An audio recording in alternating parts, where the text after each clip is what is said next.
Tercer bloque de Línea de Tres y seguimos hablando y mostrando el vínculo entre la tecnología y el deporte. Y en este bloque central vamos a hablar de datos, vamos a hablar de cómo la tecnología se mete en el deporte, en el juego, en el análisis.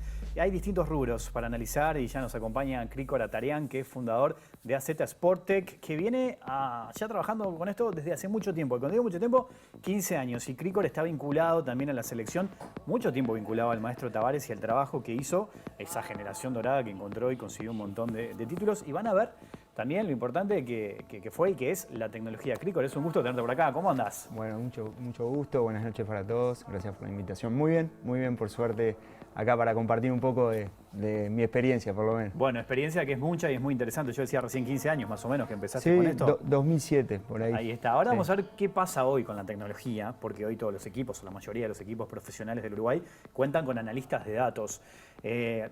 ¿Cómo definirías vos el aporte que hoy le está haciendo la tecnología al deporte, al fútbol? Bueno, es una pregunta muy buena porque cuando nosotros arrancamos todo esto era muy incipiente, era muy naciente y en cuestión de los últimos 6, 7 años la tecnología avanzó de forma bastante rápida con las necesidades que tienen los clubes, los cuerpos técnicos, y dentro de esas necesidades aparece la figura de lo que se llama un analista de datos o un analista en rendimiento, que es el que se encarga de colaborar con el club en todo el manejo de la información que puede tener de diferentes software para la interpretación para el entrenador o el profe. Entonces, en estos últimos, como les decía, años, lo que se empezó a desarrollar es ese perfil, el del analista, que permite acompañar al staff de trabajo de cada club en el manejo de la información. A nosotros nos sucedió eso cuando arrancamos con el maestro Tavares, o sea, sin tener un rol tan definido o con un nombre tan definido como analista de rendimiento, la necesidad de poder acompañar al entrenador con el manejo de videos, de datos, de todo lo que es el informe de rivales y del propio equipo. Entonces, hoy eso es un desarrollo ya establecido en el fútbol del mundo y en Uruguay también. Claro, vos formaste parte de Sudáfrica 2010, por ejemplo, claro, ¿no? Sí. Ese mundial que tanto recordamos y que nos dio muchas alegrías. En ese sentido, ¿cuál era el aporte en ese momento, por ejemplo? ¿Qué era lo que le pedía Tavares a ustedes? Y bueno, en ese momento estaba vinculado a hacer informes de los rivales con los que iba a jugar Uruguay e informes durante los partidos. O sea, durante el partido, se estaba jugando el partido y nosotros recolectábamos ciertos datos estadísticos en el 2010 que después para el 2014 ya se transformaron en estadísticos y en video por esto de la evolución de la tecnología. Y bueno, y eso se recibe en el entretiempo y el maestro o su staff en aquel momento tomaba las decisiones que tenía que tomar para hacer diferentes cambios. Para que la gente lo tenga claro, vos estabas en la tribuna, bajabas al vestuario y le entregabas los datos. Para que la gente lo tenga claro, ¿eran datos que te pedía el cuerpo técnico concretamente? Claro, en función del rival. Claro. ¿Y qué podía hacer eso, por ejemplo? Y eso puede ser, por ejemplo, cómo llega cada equipo, cómo elabora, cómo ataca el equipo, si es un ataque organizado, si es un ataque directo, cómo defiende el equipo.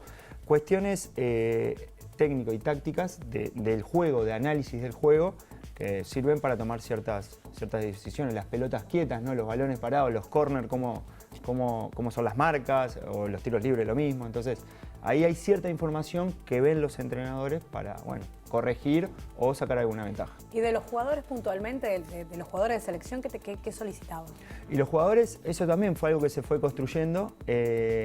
Los jugadores, más que nada, solicitan verse ellos mismos, por un lado, cuando termina el partido, ver cómo jugaron ellos, es algo que es una evaluación propia que hacen, es como, imagínense, no sé, estudian para un examen, terminan el examen y quieren ver el resultado, bueno, esto es lo mismo, ellos hacen lo mismo, y después hay algunos jugadores, Forlán, Suárez, Cavani, Godín, no sé, Lugano, les estoy diciendo de memoria más o menos, cómo, por ejemplo, ataja los atacantes, ¿no? Cómo, por ejemplo, ataja el arquero rival o los defensores. Cómo atacan los rivales a los que se van a enfrentar. ¿Hacia dónde te puede eludir? Hacia dónde te puede eludir, qué tipo de toma de decisión hacen, bueno, etc. Entonces, la imagen en ese tipo de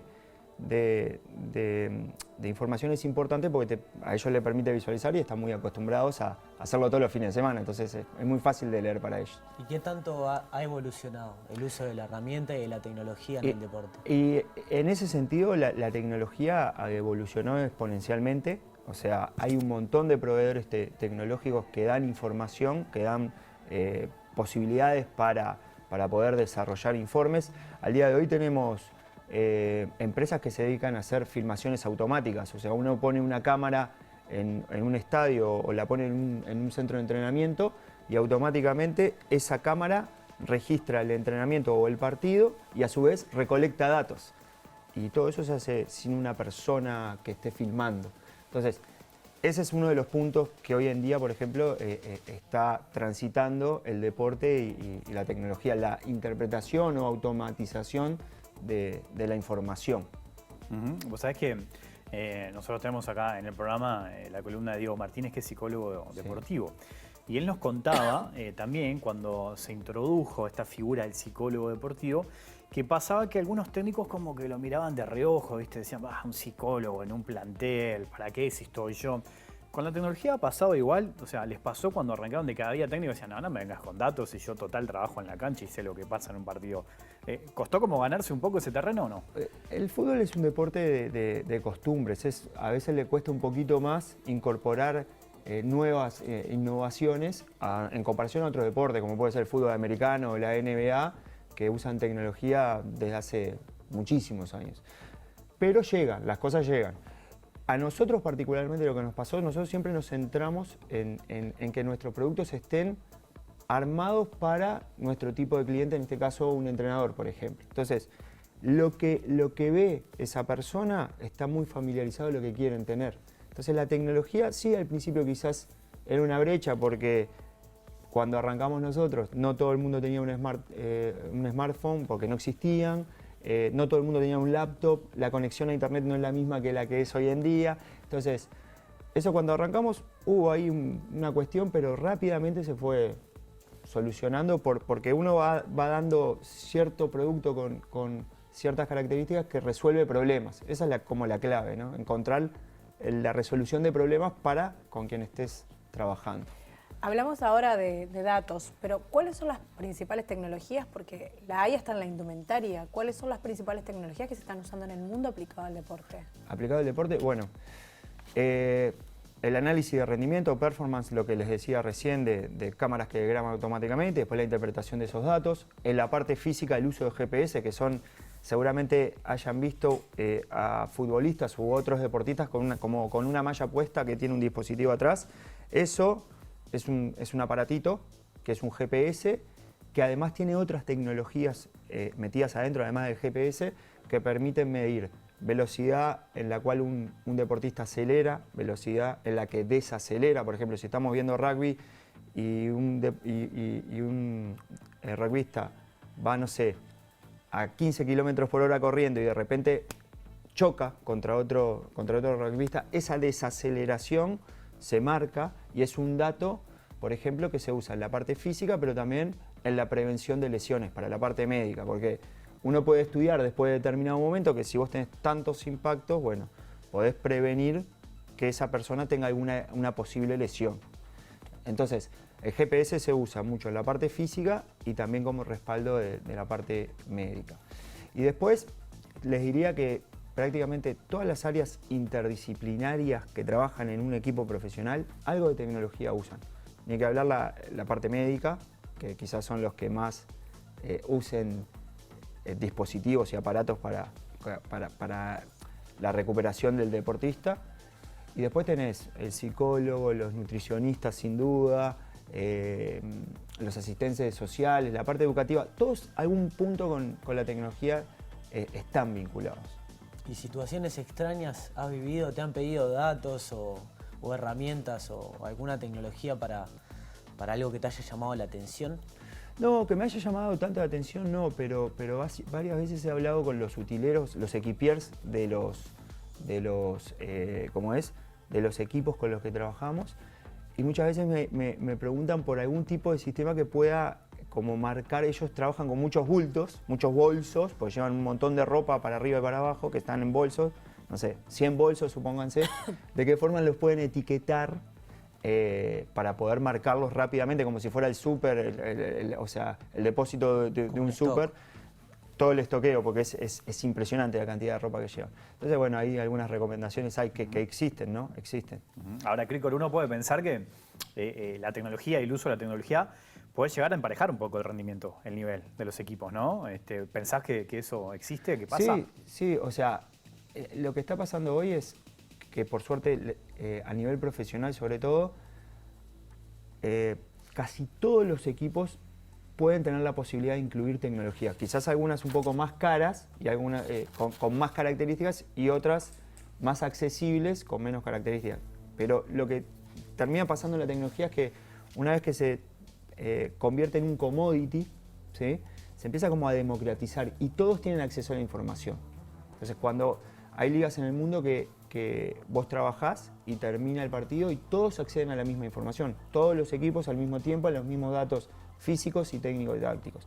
Entonces ahí, en realidad, lo que hay es, se equipara, pero está la capacidad de quien interpreta la información para sacar la ventaja. Claro, ahí en realidad los datos están, pero a lo que voy es que cada técnico puede acceder a la información del rival y del jugador y en función de eso puede planificar un partido, ¿no? Sí, por eso hoy, por ejemplo, en el fútbol y también en el rugby, en el fútbol americano, en la NBA también, empiezan a haber especializaciones adentro del deporte. Hoy, por ejemplo, es común escuchar, por lo menos en Europa, que existen los científicos en datos. Son personas que estudiaron una carrera estadística, de contabilidad, en relación a números y se vuelcan para el lado, por ejemplo, del fútbol e interpretan toda esa información para armar modelos de datos para entregarle a los clubes en una futura compra. ¿Quién podría llegar a ser a nivel de números estadísticos, el posible 9 de mi equipo? Entonces te arman informes y hoy los clubes están incorporando a esas personas como profesionales, como parte del staff. Y eso se sigue viendo en el deporte profesional por el tema del manejo de los datos. ¿Qué deportes son los que hoy en Uruguay, en nuestro país, utilizan la tecnología? Y fútbol, básquet, rugby seguro. Y después te diría que prácticamente a nosotros nos llega, por ejemplo, obviamente por un tema de mercados menor, ¿no? Pero fútbol sala seguro. Después nos llegan, yo qué sé, hockey. Nos llegan gente que accede a nuestros productos de videoanálisis para hockey, porque les interesa hacer ediciones y bueno, y se va volcando, pero a nivel profesional te diría que esos son los deportes. ¿Y has tenido como encuentros con entrenadores capaz que o más veteranos o lugares donde se resista un poco más la tecnología que te planteen, no, pero acá se está perdiendo la esencia del juego, esto no deja de ser juego, no deja de ser un partido de fútbol? ¿Te ha pasado? A mí me toca trabajar, por suerte, con diferentes tipos de entrenadores, de los más jóvenes hasta los que tienen más experiencia o más años. O sea, trato de absorber el conocimiento de todos y todos en un punto entiendo que tienen razón. Obviamente por una cuestión generacional, quienes son más jóvenes acceden de forma más fácil a la tecnología porque la usan, capaz que algunos entrenadores cuando jugaban ya tenían un iPhone, por decir, o un Samsung, lo que sea, el teléfono, y ya estaban interactuando con su cuerpo técnico. Hoy hay entrenadores que les pasa eso, que han sido jugadores y ya usaban tecnología que usaban en otros cuerpos técnicos. Entonces, quizás ellos tienen más facilidad. Pero también lo que he encontrado con entrenadores con más experiencia es no un rechazo, sino el uso debido de la información, que no es tanto con la tecnología, sino es más con la cantidad de información que hay. Es decir, ¿para qué quiero tanto dato, ¿sí? Si no tengo forma de interpretarlo, no tengo forma de filtrarlo? Ahí es donde entra el software, donde uno tiene que tener software para eso, para poder armar un resumen específico que sirva para algo. Entonces, he tenido más, mis experiencias me han llevado más a la resistencia de la cantidad de información más que de la tecnología en sí. Y ahí hay todo un arte, el poder entender cómo cada entrenador tiene su forma de ver el juego o de querer trabajar sobre el juego, uno se tiene que ir adaptando, acomodando el cuerpo a entender a cada uno, ¿no? Para darle lo que necesita. Ahora, Cricor, tomando todo lo que decís, ¿no? que es muy interesante del análisis y la interpretación de datos, pienso que también eso condiciona el mercado, o sea, condiciona las transferencias, lo que un equipo puede ir a buscar o no. los famosos mercados de pases, porque en realidad yo como técnico o dirigente me puedo basar en los datos para ir a buscar a ese zaguero, a ese lateral, o a ese 9, o a ese zaguero que sé que en el mano a mano juega mejor que en el fútbol aéreo, pero yo lo que preciso es que sea fuerte en el mano a mano. Todo eso, los datos influyen y mucho. O sea, influyen sí, pero todo depende de las ligas en las que juegues, ¿sí? Y la capacidad que tenga esa liga de poder presentarte datos. Si uno va a la Premier League está toda analizada. Claro, Sí. hoy es la principal liga del mundo. Es la también, principal ¿no? liga del mundo. Si uno va a la liga alemana, es lo mismo. Si va a la liga española, es lo mismo. En la francesa también. Pero después, cuando vos empezás a moverte de mercados, quizás en Sudamérica, que son mercados sumamente importantes para el mundo, porque nosotros exportamos futbolistas, Argentina, Brasil, Uruguay y algunos países de la región, ya no está tan la palabra no es evolucionado, tan armado el proyecto de datos para estas ligas. Entonces, con eso solo no basta. Siempre, igual aunque esté muy evolucionado, siempre vas a tener la opinión de uno o varios entrenadores o profesionales que sepan de las características de ese futbolista. Yo creo que nunca se va a perder, o sea, nunca vas a hacer un botón que te diga comprá fulano de tal. Siempre vas a tener que tener el factor humano, Las referencias, digamos. las referencias, que es el que te va a decir, más allá del número, personalmente ese futbolista cómo puede rendir o cómo no en determinado club, en determinada liga. Entonces eso, por lo menos yo pienso, que nunca se va a perder y quizás es una de las partes más importantes. El dato va a acompañar, pero no va a ser un factor clave, por lo menos en los próximos años. Ujú. ¿Cuál es la evaluación que haces, Krikor? Me acuerdo del inicio, de cuando ustedes arrancaron al día de hoy, tanto en la selección, a todo el trabajo que ustedes han hecho, desde la evolución de la tecnología, a los logros, a las cosas que ustedes lograron cambiar. Hay mucho del resultado también de la selección que va de la mano de esto. Sí, o sea, creo que estoy trabajando en un mercado que hace años estaba siendo naciente y hoy ya está en un periodo de madurez. Nosotros, cuando hablo de madurez, es que ya se ve como parte la tecnología del deporte, sobre todo del fútbol, como les decía hace un ratito. En Estados Unidos, en el fútbol americano, en la NBA, realmente se usa tecnología desde hace muchísimos años. En el fútbol ya hoy es parte de la realidad, estamos en un nivel de madurez. Creo que va a seguir creciendo porque hay posibilidades con la innovación de la tecnología. La tecnología permite innovar de forma rápida y los clubes ya están viendo que hay oportunidades ahí de poder incorporar tecnologías nuevas. Inclusive hay clubes que tienen áreas de innovación. Como tienen las empresas a nivel mundial, tienen un área con 3 personas que están solamente para ver investigación y desarrollo de productos. Hay clubes en el mundo, sobre todo en Europa, que pusieron áreas para hacer desarrollo e innovación de productos. O sea, que me vengan ofertas para ver qué es lo que mejor se aplica con esta innovación a mi realidad o de qué forma lo puedo acomodar para mi realidad. Entonces, es como que este camino va a seguir a nivel tecnológico y de innovación. Y nosotros nos volcamos mucho a mirar un poco más de afuera todo lo que está pasando para decir, bueno, ¿cómo hacemos para atar en los clubes toda la cantidad de proveedores de tecnológicos que hay, cantidad de información que hay, áreas? Y estamos trabajando con un producto que se llama Club Manager, que lo están acá a nivel local, prácticamente casi todos los clubes están usándolo, que permite hacer seguimiento y registro de información, para tener informes obviamente, de los futbolistas desde que entran a un club. Por ejemplo, son vistos con 11, 10, 12 años, son captados por el club, entran en una base de información del club, una base de datos que es esta Club Manager, que es del club, y a partir de eso, cuando quedan fichados, cuando tienen 14 años, el club dice, bueno, me voy a quedar con este futbolista para formarlo. A partir de eso se hace todo un seguimiento, una trazabilidad de cómo el futbolista va evolucionando en sus diferentes aspectos dentro del club.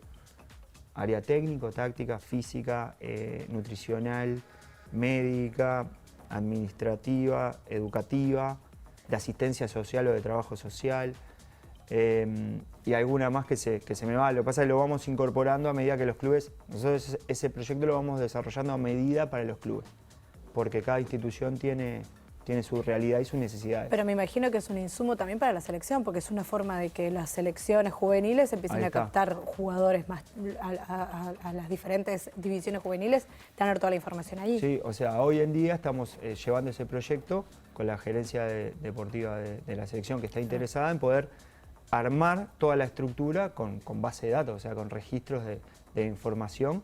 Y bueno, estamos desarrollando eso también. Cricor, ustedes ahora están como más enfocados en ofrecer la tecnología, en el desarrollo de esa plataforma. Pero con Uruguay vos tuviste un vínculo de videoanálisis, ¿no? Sí. De poder ver ver lo que estaba pasando, procesarlo y bajarlo.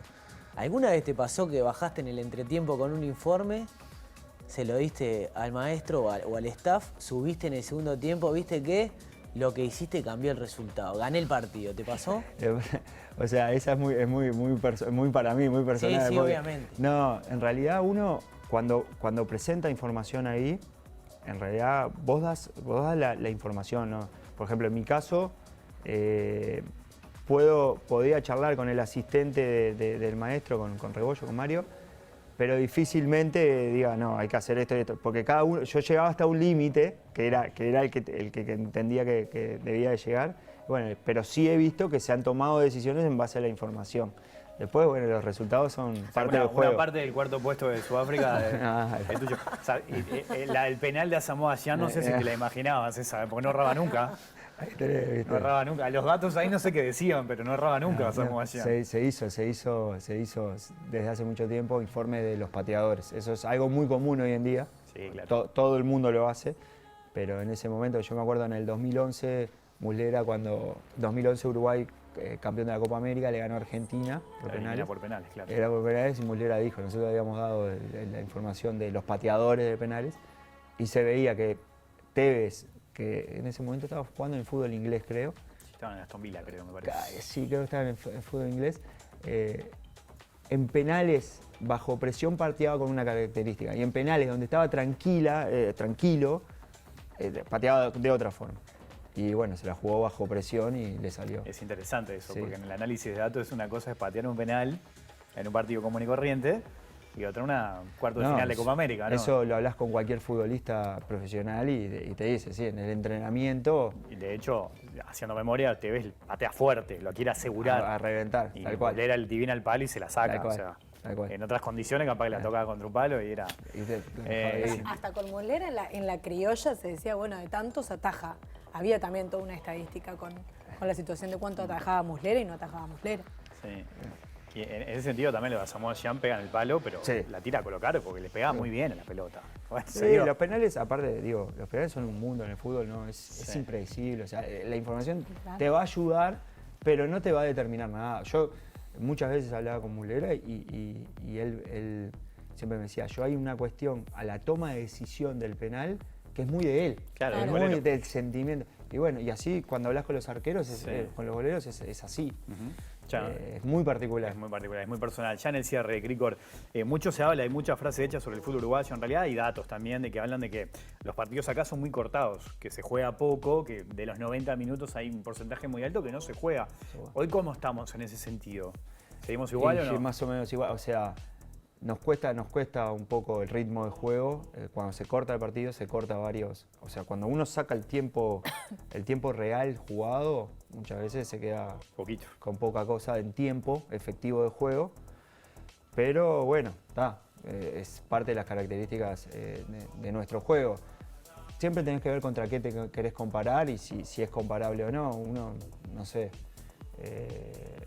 mira el fútbol inglés y no es tan, cuando se corta se juega enseguida. Entonces, depende. Pero sí altera un poco las planificaciones de los partidos de los entrenadores, cortar Claro. tanto. Puede ser parte de una estrategia también muchas Sí, veces. es interesante porque después también lo comparás en la región y a nivel internacional y capaz que lo puedes pagar también, ¿no? Cuando te comparás Sí, con otras, vas a puede jugar ser. Copa Libertadores Sudamericana y te encontrás con equipos que no están acostumbrados a cortar. No. Es todo un tema interesante. Grigor, fue un gustazo tenerte por acá. Muchas ¿eh? gracias. Te Muchas gracias agradecemos por la mucho. invitación. Nosotros nos vamos, chilines, ¿eh? Nos vamos. El próximo lunes vuelve Línea de 3 a las 10 de la noche aquí en la pantalla de BT Ciudad. Que pasen bien, chao.